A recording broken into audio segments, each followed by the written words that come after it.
All right, well, welcome. Good afternoon, everyone. I am John Atwater, class of 1983, Brown Corporation Fellow and Chair of the Facilities and Campus Planning Committee. And I am so delighted to welcome you all here to the first Brown Arts Forum. It's been a long time. I've been waiting for this day for a long time. I've been involved in this through the design of the building, through moving sites. The first site did not work, through moving two homes that was on the second site here. Big undertaking. Through digging the biggest hole in Rhode Island history that's under there. Through constructing one of the most unique bespoke buildings ever built, and through all the complexities of COVID and opening such a special building. So, as you can imagine, this really is a dream come true to see the building in action. Now, the Lindemann is the largest building project in Brown history.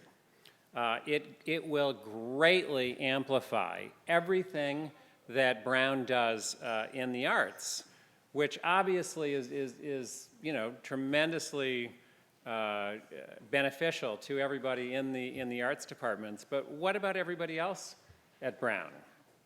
So did you know that scientists are 3 times more likely to win a Nobel Prize if they're involved in the arts here? So, it turns out that arts fosters new perspectives, innovation. So I'm hoping that the Brown Arts Department and the Lindemann benefits every department at Brown, and in fact makes Providence a center of arts and innovation.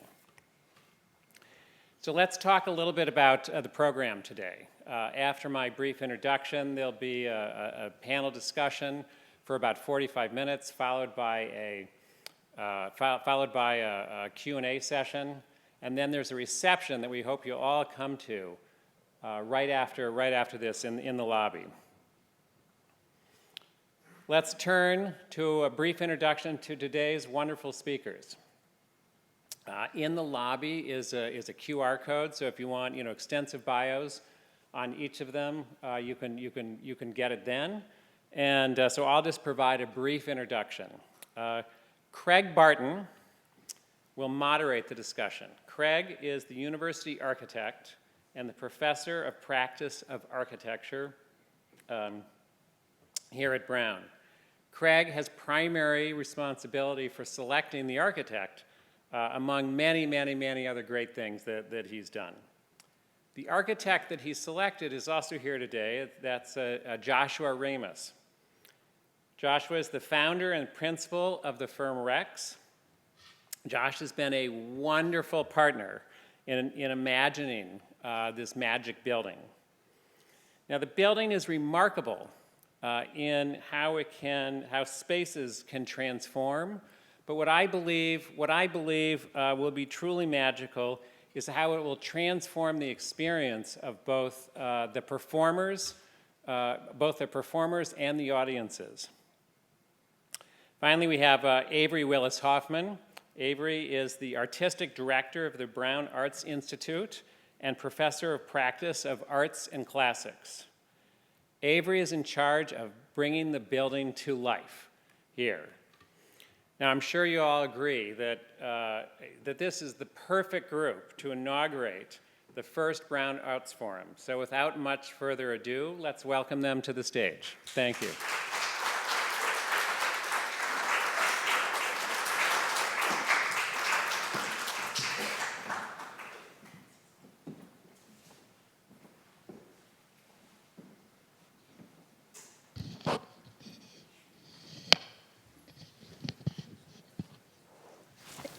Okay, I promise not to fall asleep, although this is the most comfortable chair in the world. Well, good afternoon, everyone. It's great to see you here, and it's really a delight to be able to to be the moderator of a conversation with two stars, and I'm hoping that my job as the moderator is to stand back and let them shine. But I wanted to frame our conversation a bit and talk a little bit about what it takes to put a new building into the context of a university campus.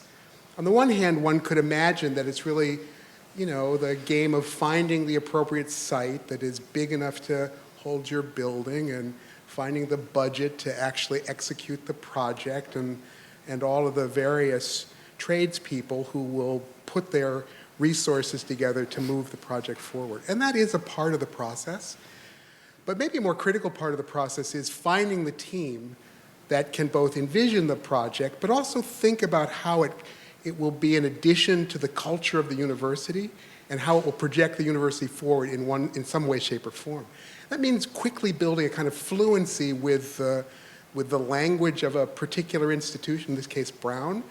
And Brown is distinct in the sense that there is a model of consensus building within our culture that is really unique amongst our peers. I think other institutions tend to make the decisions that we make and vest the decision-making power in the hands of one person, often in the president.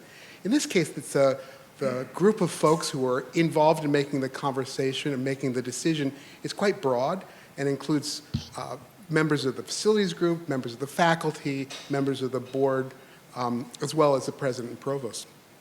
And I was fortunate enough to be a part of that group early on, and in part of the conversations we saw in Joshua Ramus, someone who had articulated a vision about a way of rethinking performance spaces that didn't presume that the type, which was a box of a certain dimension, was the only way to imagine a performance space. And he talked to us about a range of ways of thinking about it, and I want to give him an opportunity to talk a little bit about vision and how he articulated to the committee who ultimately selected him, a kind of more progressive vision about what this kind of space could be. So Joshua, do you want to share some of that thought with us? So let me give you, from an architect's perspective, what I think the lay of the land in performing arts currently is. We're seeing what I'll call like an artistic Pangea, right? For a very long time, we were seeing all these different incredible arts disciplines get more and more and more rarefied in their individual silos, and all of a sudden now we're seeing them all rapidly come together, sort of, the idea of like a reverse Pangea, everything's returning back to one. And that demands architecture that for maybe 100 years what we've seen is, actually longer, I think almost indefinitely, what we've seen is that the art has to bend to the architecture. And now because of this Pangea, it's really demanded that we have to have buildings that bend to the art, right? That the art comes first, the art is conceived, and the building can now react. And my point about the last 100 years is that unfortunately I think that the way architects have thought about flexibility for the last 100 years, really with the start of modernism in the 20s, is universal flexibility. Right? And in the visual arts, that's a white cube. In the performing arts, it's a black box. And in a black box, it's the theory is you have this blank slate, a tabula rasa, within which you, in theory, can build and do anything. But what we know over the last 100 years is that those spaces take an enormous amount of intellectual and economic capital to change. And so they don't change. And rather what happens is that these arts institutions, which frankly, across the board, are finding it more and more and more difficult to raise operational budgets. It's maybe, it's difficult to raise capital funds. It's now even more difficult to raise operational funds. That they have the money to build something into those, quote, super flexible spaces, and it kind of stays that way in perpetuity. And so what we are seeing and what I think we espoused, and maybe that was one of the reasons that our approach appealed to the university. At the time, we had already finished the Wiley Theater in Dallas, and we were working on the Perlman at the World Trade Center. It's an idea that we call presets. And what we mean by that is, if you could imagine, this is the total spectrum of different possible configurations of the way you might use a space, and that represents this idea of a black box that can do anything, is that instead you provide a building that has very discrete presets along that continuum. Each of those presets you know have exceptional intimacy, acoustics, sight lines. You know how much time, how many people, how much money it takes to move amongst them.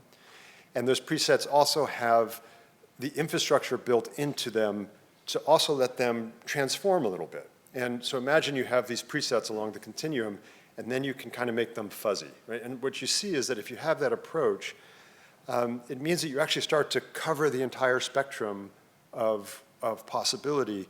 And it's almost like instead of universal flexibility, you're providing hyper specificity, but it's along a continuum. And so that, hopefully that's not too kind of esoteric a way of thinking about it, but that was the approach that I think we presented during the interview process. Yeah, that was great, and I think it was one that resonated with the committee, both on intellectual terms, but also to some degree in pragmatic terms. Mm-hmm. The conversation about the need for performance space had been going on since 1974, mm-hmm. and it was a rich, provocative conversation amongst a broad group of faculty and ones who were remarkable in the range of disciplinary expertise, right? Kind of uniquely Brown in that regard. And so you brought to us a vision of space that would allow us to do many things. And, I think that's also part of the culture of Brown. Like, the interdisciplinary leads to a sense of trying to make connections between many different kinds of performance, in this case, performance types. And I think what we got was a building that's extraordinary in terms of its visual presence, but also in terms of its operational capital that it's given to us.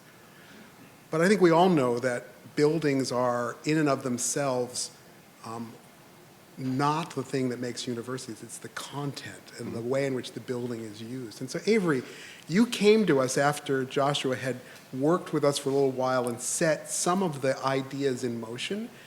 But I think, I understood your arrival to be the opportunity to really engage the idea of content with the building itself. And if you think of this building as a kind of instrument, you too were asked to essentially tune it. Could you talk to us a little bit about, how you would approach the idea of content and how your collaboration with Joshua and others worked? Yeah, absolutely. So I think riffing off a little bit of what you were saying, Craig, and you as well, Joshua, I think one of the more interesting things that I encountered right away in the building was that it was actually a cyclical process, right? You talk about the building, the content. Well, for me, it was the content, the building, the content, the building, and what that cycle meant, and that this building instrument, but also like a character in this play, right? Oh, wow, and yeah. so what does it mean when you're building? I think this is super unusual, this is why I really love this space, because when you're in there, the building is a character, and that means the building has a personality, it has some things to say, it has a kind of instrumental part of what you can possibly do in the space. So one of the early decisions that we made, which I think was absolutely critical because of the building and the building's flexibility, was to say, we're not going to be a roadhouse. And by roadhouse, I mean a space that is, every weekend it's a different project, right? It's Hamilton, and then the next week it's, the Moscow Ballet, and then it's. So that kind of roadhouse mentality where you have a box and you can put content in the box and then you change out the content every week. There's a structure to that. There's a process to making that really successful and wonderful. Many campuses do this. And they do it because they want to get the broadest diversity of content, for their communities, for their students, et cetera. But when I was in the building, those very early days, and I started in November 2020, just to mark that moment in the middle of the pandemic, so I was pretty much remote from those we had lots of Zoom conversations about what the possibilities were for the building. And so that idea of it being a character really changed my thinking about what might work here. And also I had incredible conversations with students and alumni and faculty who talked very much about, and this is really coming out of the pandemic, need for time and space and actually dwell time, right? A lot of what's happening, what was happening pre-pandemic is that artists, especially in performing arts, had a hot minute to put something together because of that roadhouse mentality. Your slot is, November 2023, you've got 4 weeks to put it together. Go, you do it, you come in, you make a beautiful presentation, and then you go away. So students were really responding to me to say, we want to learn about the process. What does it mean to make art here? They have their own process, departments and faculty have their own process, but what do working artists doing? And by doing a roadhouse mentality, you really don't get that. You don't meet the artists. They come in, they have so few minutes and hours and days to put their project together. So being in the building, knowing that there were 5, maybe more, 5 presets, but 5 configurations that an artist could dream in, it started to become apparent that actually inviting artists to experiment in the space, to dwell longer, to have interactions with students where students could see their process of making work. The idea that artists actually want to fail, they want to experiment, they want to actually have time and space. You cannot do that in a commercial theater. You cannot really do that in a nonprofit theater that needs to turn its house, keep butts in seats, as we say, keep those tickets selling. So here we are at a university with this incredible space, this incredible building. What does it mean that we actually bring an artist for 5 years? Keep coming back, showing us what you're working on. Change the configuration, see how that affects the creative process. So in a way, that kind of cycle of content and building allowed us to sort of think very differently about how to program the space. So we're just opening it now this weekend, and I think coming into a programmatic vision that invites visiting artists to dwell, invites students and faculty and departments, the Providence community to be part of this process, and that we are not aimed on a transactional end. You must perform at this time, that there is a flexibility that the building is offering that we are also offering programmatically. That makes sense. No, it makes lots of sense. And Do you mind if I? Yeah, please do. Last night I relayed an anecdote that happened.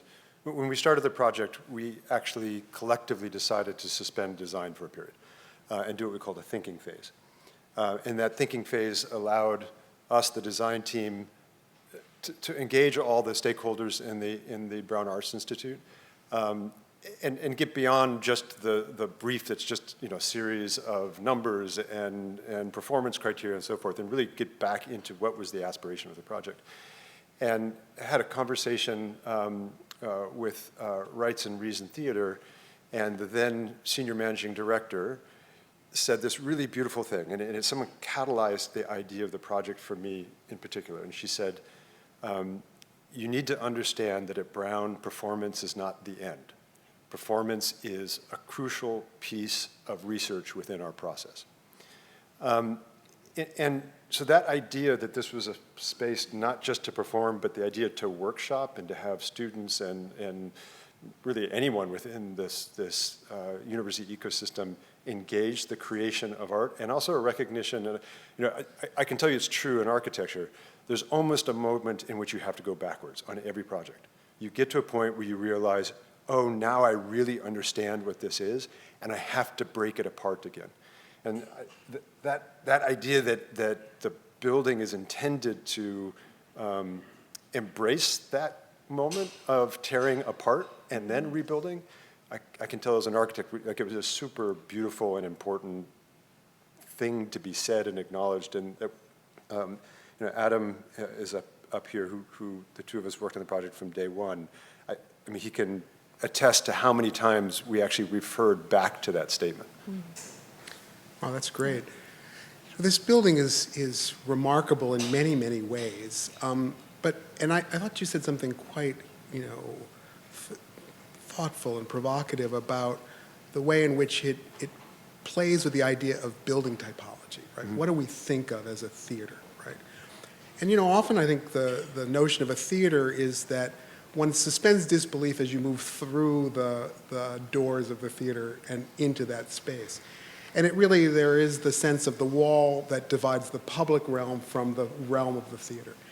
But that seems not to be the operative strategy here. And there are a number of reasons why, but I wonder if you might talk about the way in which this building seems to have a more public presence than theaters traditionally have.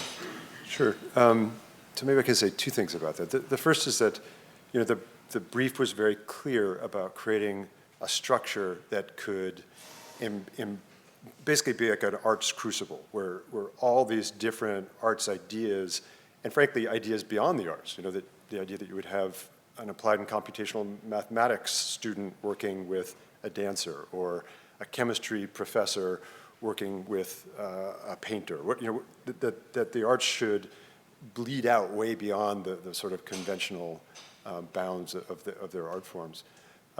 So that was clearly articulated in the brief, and the notion of the building with presets was the way to embody that. But ultimately then that really relies on programming, right, to make it come to life. But there was one other way that we felt that we could do it literally, and that's to actually allow the campus at large to vicariously engage what was going on the stage, and vice versa, that whatever is going on the stage, when the performers and artistic directors choose to allow that to be viewed, that it literally would expand out into the campus. I can say, we didn't hear this here, but it was an idea that we had also explored years ago in the D. and Charles Wiley Theater in Dallas.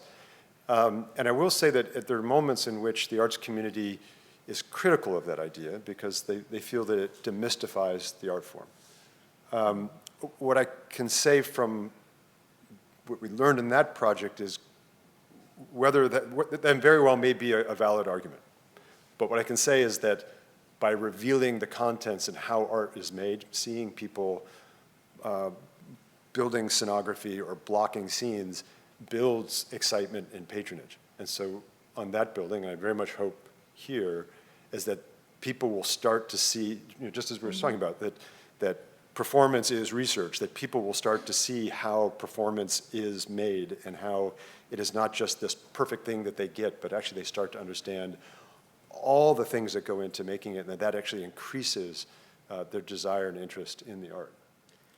I could jump in Yeah, on that, please do. Craig, for a second. So one of the things that I think is really magical is also the opposite. So across this year, we've been having tuning sessions, and we started with the Brown University Orchestra, and Joshua and I text him constantly pictures and videos from the space, and there was this beautiful moment where we were with the Brown University Orchestra, and we were inside the hall, and we had all the sort of screens, the curtains up. And it was March, April, it was about 7 o'clock, and it was the most beautiful light outside. And because we were inside and everything was open and transparent, we could see the sun setting while listening to this really stunning, beautiful music coming from our students. And I've been to many, many orchestra experiences and never had this kind of like, moment, and others were having this too, that there was something about the light coming into the room and having this experience of music that's so transformative. That was a little bit of an unexpected, so it wasn't even just looking in and being able to see the orchestra playing, it was being inside looking out and what it meant to have not a closed box of darkness where you're completely focused on those instruments. So there are these surprising things that happen when the building itself is giving you this offering. And then when it got completely dark, it was also beautiful because, thankfully, because of your magic, we couldn't hear the street, but you could see the street and the cars going by and the activity of the world, but you were in this beautiful artistic moment with others, right? Having a communal experience that was just super unusual, and people really commented on that. So it's so interesting how it works inside and outside, that kind of transparency. Yeah, so our building and its character has some reciprocity with the Yes. site as a whole, which is, I think, one of its really distinguishing characteristics. But let's talk a little bit more about character, which is a wonderful way to talk about a building, right? We often talk about the components of a building, right? And but those seem to be clinical, and you've enlivened this conversation by essentially giving the building life, right? Both in terms of its content, but also in terms of the way you imagine it. So what are some of the key aspects of the character for each of you? Can I start? This may not be exactly what you're asking, but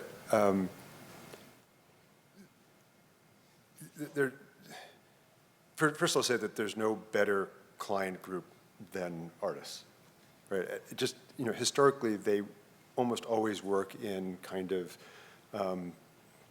spaces that weren't really designed for them, and they're in marginal dressing rooms and so forth. And so you take this incredibly intelligent, exuberant group and you give them something where hopefully they feel and understand that it has actually been conceived for them, and they go bonkers. And it's so nice to see that. So what I was going to say is that as an architect, I don't think people think about this, but it's very much, we talk all the time about, hey, is a new building like having a child? In fact, I think we talked about that last evening, now that I said. And it is, and there's this, I have an 18-year-old, and we're going through that moment of, I'm releasing her into the world, and she's her own human. And you hope that you've embedded the right morals and the right values, and that when they go into the world, they do things unexpected that you don't fully understand where they're going, and then you're kind of wowed with how they do it and the grace with which they do it. Architecture is the same way, is that there's this amazing moment where we have to let go and then just see where it goes. And it takes about 2 years, but over that process, you forget some of the pain of the design, because yes, it's always painful, just like raising a child is always painful.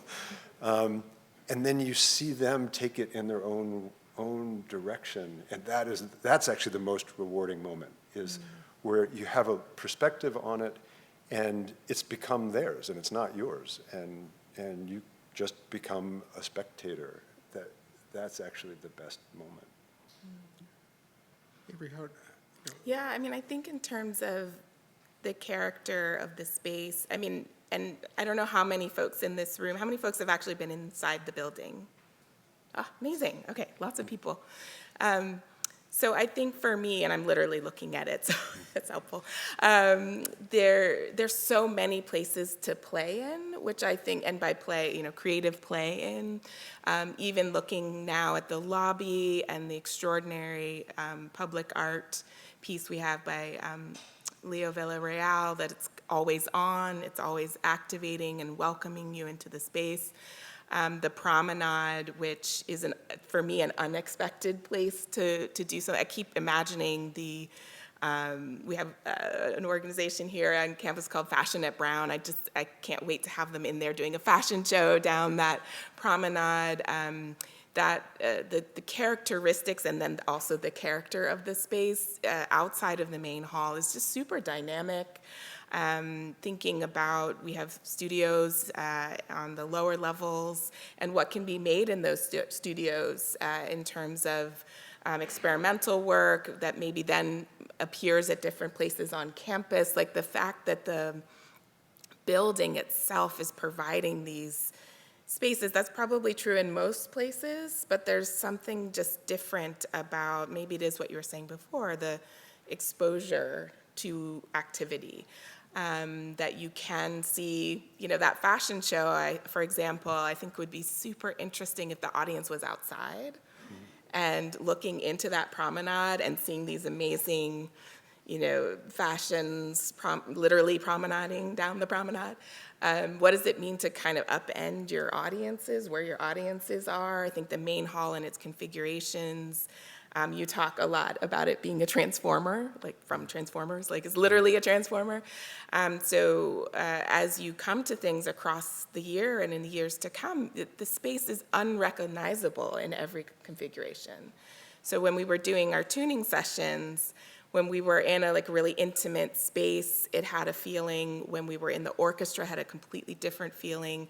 So that's kind of what I mean by it being a character, the main hall being a character, but the building, you're just like, I'm in the same space, but this is not at all what I just experienced when I came, a couple months ago or a month ago.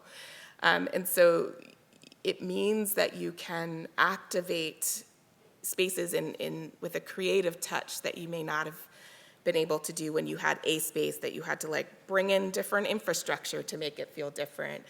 Scenery, lighting, all of these different things. So I think there's just multiple spaces and multiple moments across this building that I think are really inspiring on the programmatic side. So I think that's what I was starting to get at in terms of character. And I, following on you're letting your child out into the world, we are receiving your child with a lot of excitement and also similarly a feeling of wanting to take care of it and wanting to nurture it in its next journey, which is sometimes that transition doesn't really happen. It's like, oh, I'm done. Okay, I got this building, now we're gonna make something happen. This idea that your work is still speaking to us, is still present in the things that we're doing going forward. And I hope that the folks who use the space, the students, the faculty, our communities and visiting artists will also feel that this is a special place to be in. This is unusual. This is a kind of rare opportunity to make work. And so that legacy continues. It's not that you've cut it off and you can say goodbye, I talked about the idea of creating a building that is responsive to the art. That's definitely important to think about that in terms of, we say, multi-form, right, that it can take different stage audience configurations. But what is less discussed is that historically, it's the building that defines how the artistic director can create suspension of disbelief and procession. And it was important to us in this project that we think of the building as being both multi-form and multi-processional, that there are lots of different ways that you can sequence going into a performance, coming out during intermission, how you disperse. You can use the east side, the main lobby is the main lobby. You could also use the assembly area in the back as the lobby. You can have people move around it. But also then that an artistic director can control suspension of disbelief. If you're doing something and you want the parable on stage to suddenly be embedded in people's everyday, you can lift the blackout shades, and people, without hearing Providence, they can see Providence, and they're kind of pulled out of the world that the artistic director has very intentionally up to that moment placed you in. And that kind of control, I just keep going back to this idea of creating a tool that empowers the artist. That was always, we came back to that time and time and time again, is what are the different ways in which, without even knowing what they'll do, the idea of doing basically a catwalk in which everyone's sitting outside is super beautiful. We never thought of that. And that's precisely the point, that if we do our jobs as architects properly, our hand gets supplanted by the artist. Yeah. I think another really amazing moment is across the summer we had the scenic designer for William Kentridge, Sabine, who's an extraordinary artist who's been working with William Kentridge for 30 years now and is working on her own project really kind of for the first time, and had discovered this incredible story, which I won't go into, but one of the things that she discovered in that space, because we had brought her in for a tour, and this is something I thought of really very early on, is the volume. So yes, you can have a bigger hall with a bigger footprint, but the volume is really breathtaking. And one of the things she said in those early meetings is I really want to fly my dancers. Is that going to be possible? And we thought, well, of course. I mean, look at this volume. We'll figure out how you fly a human from the grid. And we tested that out this summer, and it was extraordinary. She works with these amazing Black South African dancers who we figured out how to rig the dancer in this space, and it was just an incredible moment where she's working through her own artistic processes. What does it mean to build a world in this space and to have this incredible dancer who, would make Cirque du Soleil run for their money? I mean, it was really, really stunning. And to give her time and space to work that out was a gift. It really was a gift. And so, I keep joking about, like, you could build a whole aquarium in there. I mean, it's like there are so many magical possibilities, and I think the building is giving us ideas, which I think doesn't really happen too often, right? Artistic director has the ideas and puts it in the space, but for the building to be giving us ideas is really very special. So you'll have to all come back and see when we do that for real. Yeah, probably in a couple of years it will take some time to develop that. But I think, again, that process. And we had students who were production assistants on that residency, and just kind of jaws dropped that this was something that we could do here at Brown. So that's a really special, I think, connection, and giving students that opportunity to observe what that artistic process is always hidden, for the most part, right? And so to have literal transparency about that, but also to invite people into that process was really, that's the gift of the building, I think, in some ways. One of the many gifts. One of the many gifts, yeah. So Joshua, you said something which I found quite moving about the moment in which the architect has to let go, right? That you essentially go through a kind of process of generating the idea, in your case, engaging the community in a series of rich and provocative discussions, which I think had a reasonable amount of give and take. That unlike other architects who come in and say, well, this is how it's going to work, I think the success of this building was born from a real conversation. And Avery, I think the same is true of you. So I'm curious, now that the building is here, we know that it's in its adolescence, that we're learning how, as a character, it's going to be part of what's the thing about the building that you didn't expect?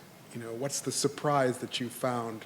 And there may be many, but what's the one that you want to share with us this afternoon? Go ahead.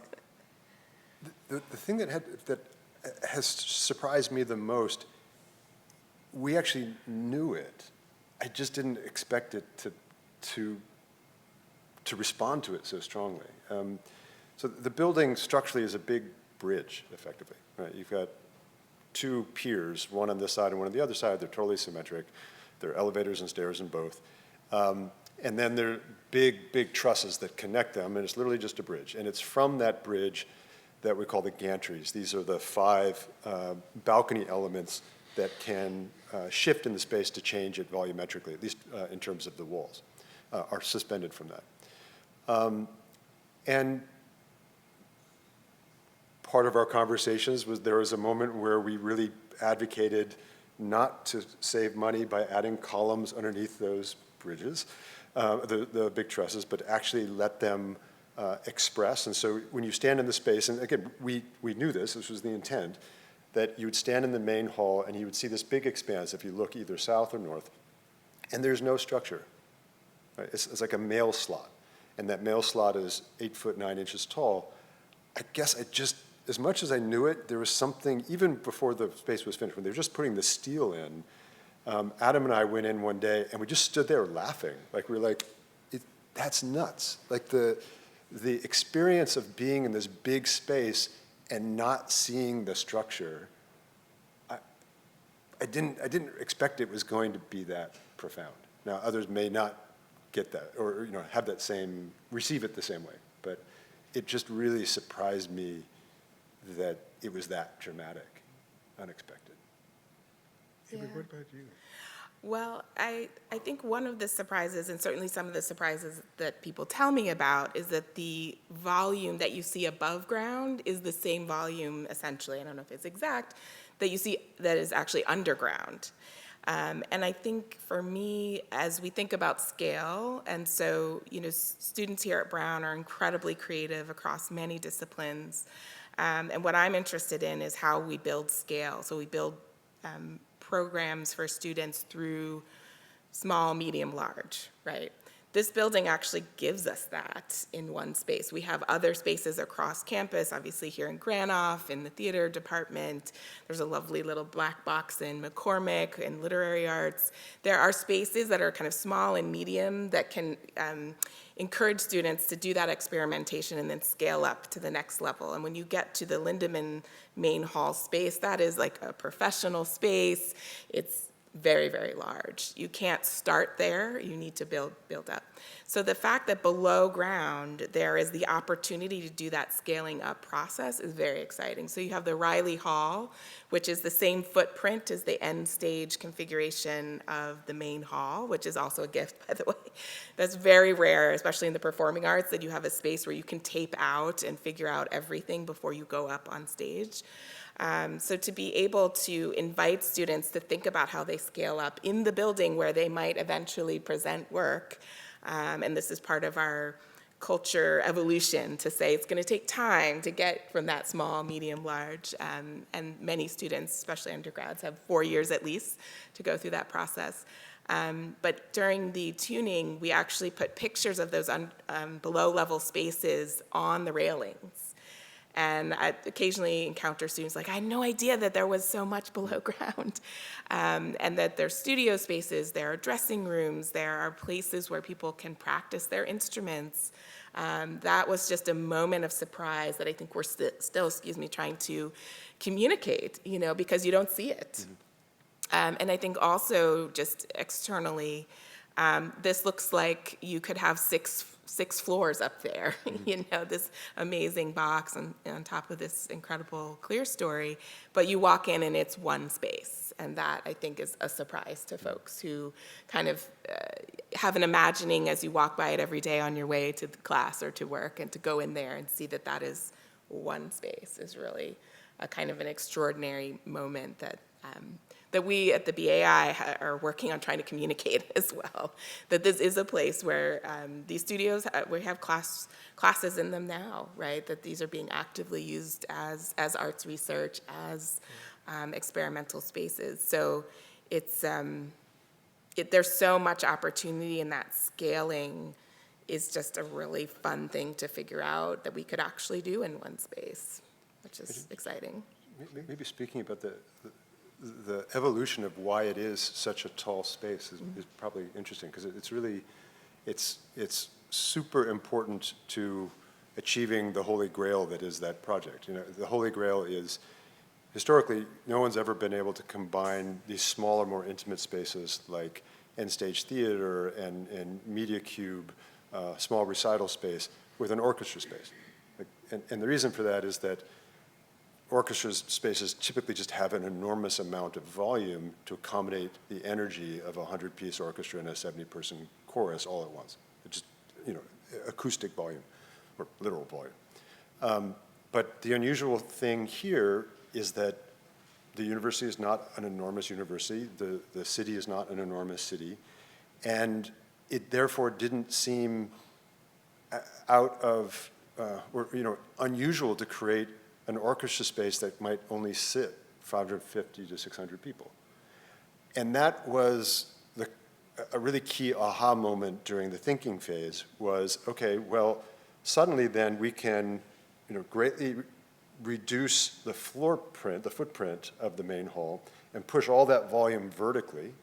That volume vertically then also, as Avery already said, starts to provide other theatrical potential. And now that you've made it smaller, it's of a dimension in which, because you're only accommodating 600 seats in that configuration, you can now transform into a 350-seat end stage or whatever. Suddenly now it's a geometry where you can start with the intimacy and maintain that intimacy in all the different configurations. And that's bluntly why this has never been done before. So that was this, I talked about the thinking phase. The purpose of the thinking phase is really very intentionally to suspend design so that people don't rush to conclusions, mostly that they don't just accept convention, right? Mm-hmm. That by just sort of letting the realities of the project gestate for long enough and keep going back to first principles with enough intelligence in the room from the faculty to all of our consultants and so forth, just digging and digging, you start to realize that there are certain things that you just assumed weren't possible, but actually they're totally possible, and it's just a matter of recognizing the opportunity in this particular challenge. Yeah, it's really wonderful. I was thinking as you were both, offering your insights about the thing that you didn't anticipate, the thing I didn't anticipate, and I kind of understood it having looked at the drawings, was the way in which the acoustic reflecting panels, right? Mm-hmm. I understood that they would essentially change the volume of the space. But I didn't really understand that they would change the shape of the space, and that what you would get was not simply a lowering of a flat ceiling, but the contours of a ceiling that really do make the space that you read, right? Because you're not reading the plan, you're kind of reading the section of the space, and the idea that those panels can introduce a curve, both a compound curve, if you will. So it's really quite remarkable, and there was a moment this summer, I think, when we moved the east gantry in and dropped the ARPs down to what seemed like a ridiculously low height, and what we got was the most intimate space imaginable in this huge volume. It was kind of serendipitous. And in the media cube, another surprise was, so one of the gantries can move, like, was it 40 feet into the middle of the space? And so you get this really intimate cube where we can do incredible sound experimentation. But the surprise was the negative space. Absolutely. On the other side of the gantry, where you could actually do a whole other kind of experimentation. And it really looked like, to me anyway, it looked like almost apartments in New York. Like you have all those balcony levels, and it just, all of a sudden that was a set I didn't expect to see, because it's actually the back of the balcony levels, or you have to walk back and forth there, and I could imagine really wonderful performances in that space. But of course, the focus had been on the media cube, not on the negative space. So even as the building moves, it's opening up unexpected playing space, which is really, really fantastic. Well, this is a conversation that could go on for a long time, and I think it will over the course of years as Joshua, you come back. You always have a place, you always have a place in Providence. You can stay with me whenever you want. But I wonder if you, in the last minutes, if we could take a few questions from the audience. Yeah, absolutely. So I think there is a microphone circulating. And Yes, we have some mics. Are there questions? Yes, there's one right there, please. The microphone is coming to you. Sorry. Just right up here. Gentlemen. Yeah. Thank you. Sorry. Should be on. Okay, hello? Okay, hi. Thank you so much for such a wonderful discussion about this structure. I have a question as an architecture student at RISD. What was the relationship like between the architect and engineer? Because it seems like so much of the atmospheric and architectural magic of the building was so successful due to the work of the engineer and the structure of the building as well. So I wonder what that experience was like with engineers, if it was a cyclical design relationship. So first, that's a great question. And in this case, actually, it's engineers, not engineer. And I'll give you a little bit of background on how that evolved. On pretty much every project I've ever done, I've collaborated very intensely with a structural engineer named Jay Taylor, who works out of Seattle at a firm called Magnuson Klemenczyk. And we work with Jay from first principles, right? So it's not that we come up with an idea and then we say, Jay, how do we build it? It's literally, he's at the table with us conceiving of the project. Now, in this case, Jay actually worked as a beneath O'Day, which is a local firm that we didn't know, who is extraordinary. And so actually we had MKA and O'Day at the table from first principles. And that was also really beautiful to see, because they each have their own predilections. And just to see them going back and forth made for opportunities that we wouldn't have even had with just one structural engineer.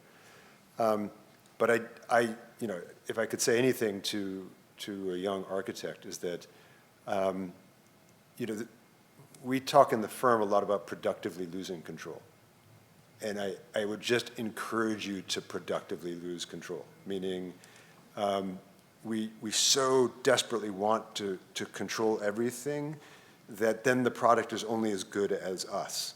And if you set up the environment, the creative environment, where you're orchestrating it, similar to maybe a conductor, you will get virtuosity throughout the team, and then you just let it, you run with it. And I don't know if you've ever read Dan Gilbert's book, Stumbling on Happiness, but he effectively describes that idea as, imagine ourselves and our intellect, it's like we're driving a boat, and there's so much of us are committed to this idea that happiness is where we're going to drive the boat to. And he says, but if you look at your life, you'll realize that you almost never get there. So maybe you should learn to enjoy driving the boat. So that would be my argument, or my recommendation to a young architect is start enjoying driving the boat and care less about where you get to. The irony is you will almost always get to someplace amazing. You just don't know what it is.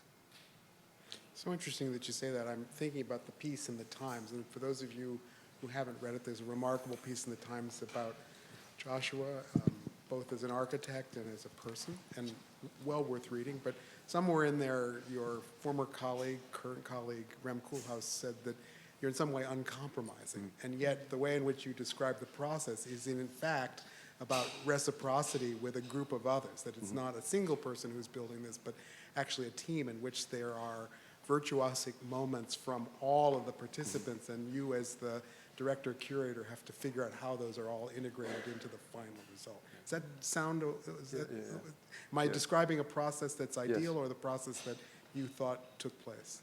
No, it's the process that takes place. And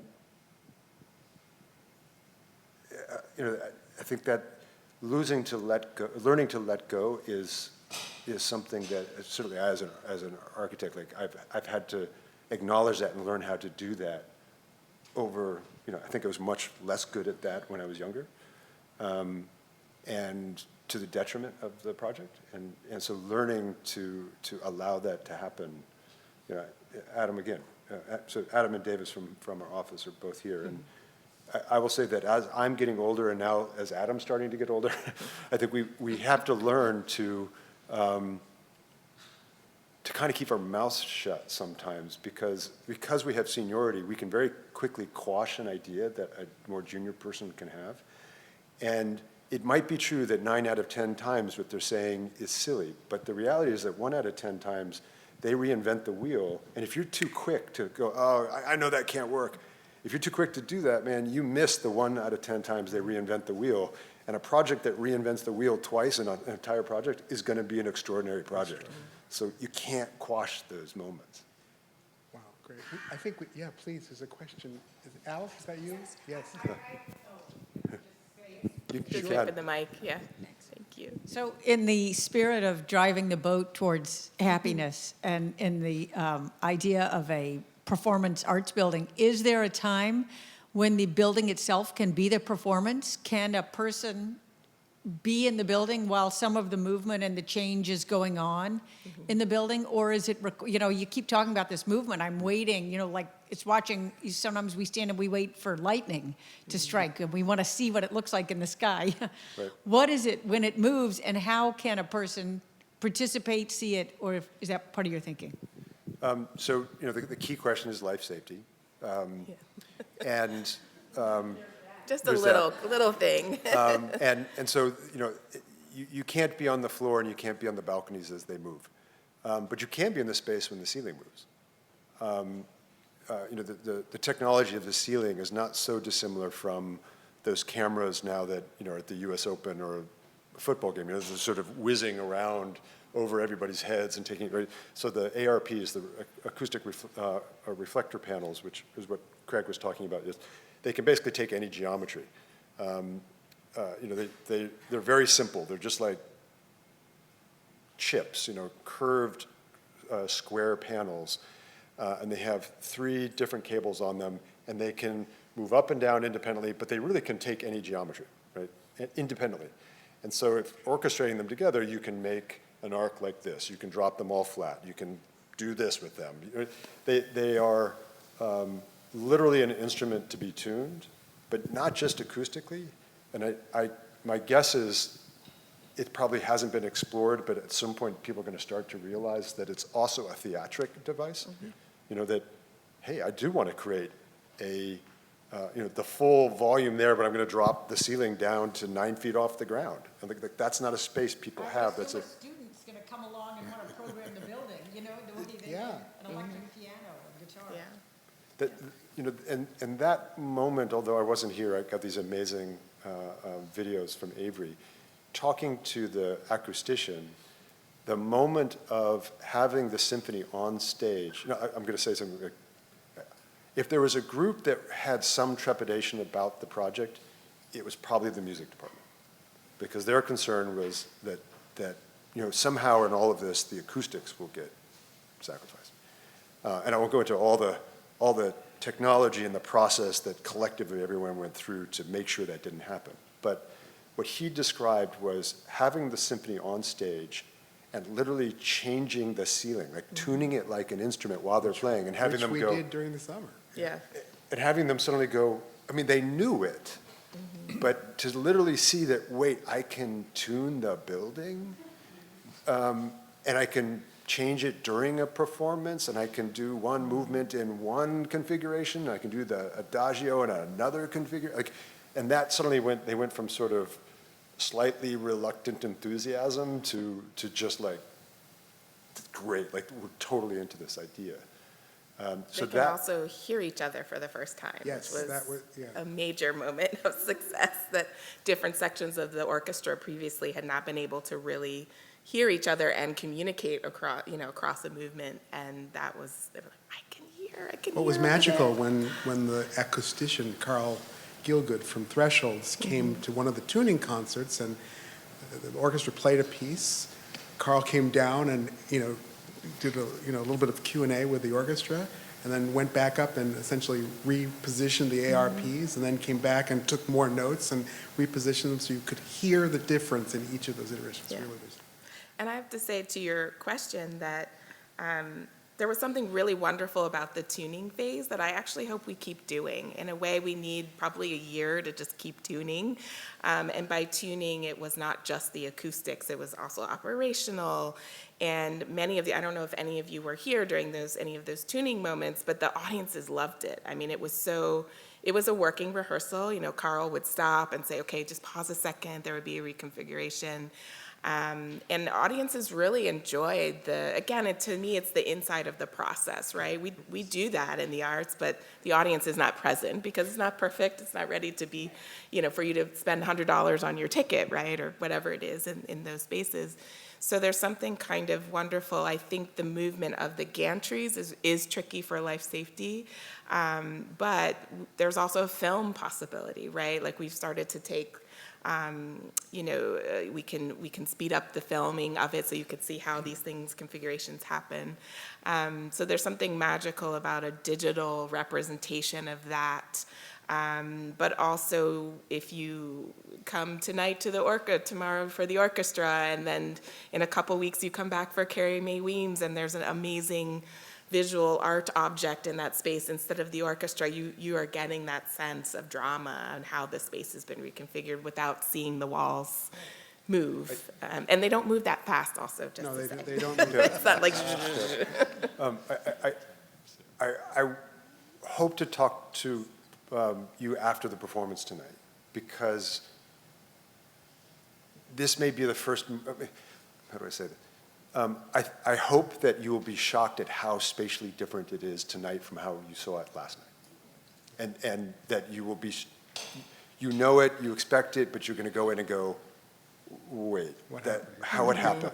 And that's a bit the experience I had with the structure, which is we knew it, but standing in there and seeing it is very different from somehow knowing it.